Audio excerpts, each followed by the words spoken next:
ఓం శ్రీ గురుభ్యో నమః. ఓం నమః.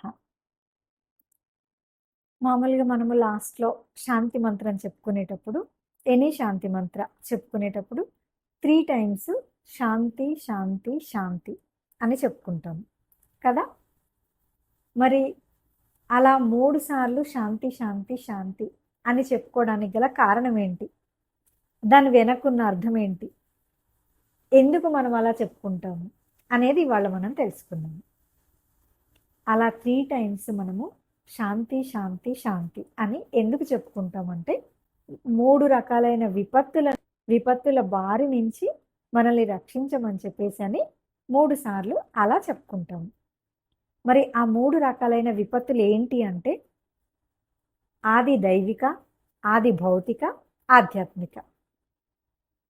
ఈ 3 రకాలైన విపత్తుల బారి నుంచి రక్షించమని చెప్పేసని ఆ భగవంతుడిని వేడుకుంటూ అలా చెప్పుకుంటాము. మరి ఆది దైవిక అంటే ఏంటి? ఆది భౌతిక అంటే ఏంటి? ఆధ్యాత్మిక అంటే ఏంటి? అనేది మళ్ళీ తెలుసుకుందాం ఇప్పుడు. ఆది దైవిక అంటే మనకి బాగా భారీ వర్షాలు, భూకంపాలు, అగ్ని ప్రమాదాలు ఇలాంటి విపత్తులనమాట. ఇలాంటి విపత్తుల నుంచి రక్షించమని చెప్పేసని వేడుకుంటాము.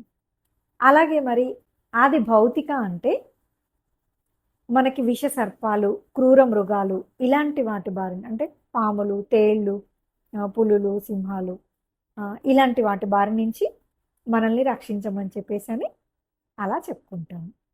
నెక్స్ట్ వచ్చేసి ఆధ్యాత్మిక. మరి ఆధ్యాత్మిక అంటే ఏంటి అంటే, మన శరీరం లోపల గానీ, మన మనస్సులో గానీ జరిగేటటువంటి విపత్తుల బారి నుంచి రక్షించమని చెప్పేసని. అంటే ఈ మూడింటి ఆది దైవిక, ఆది భౌతిక, ఆధ్యాత్మిక. ఈ మూడింటి బారి నుంచి మనల్ని రక్షించమని చెప్పేసని అలా మనము 3 సార్లు ఓం శాంతి, శాంతి, శాంతి అని చెప్పుకుంటాము.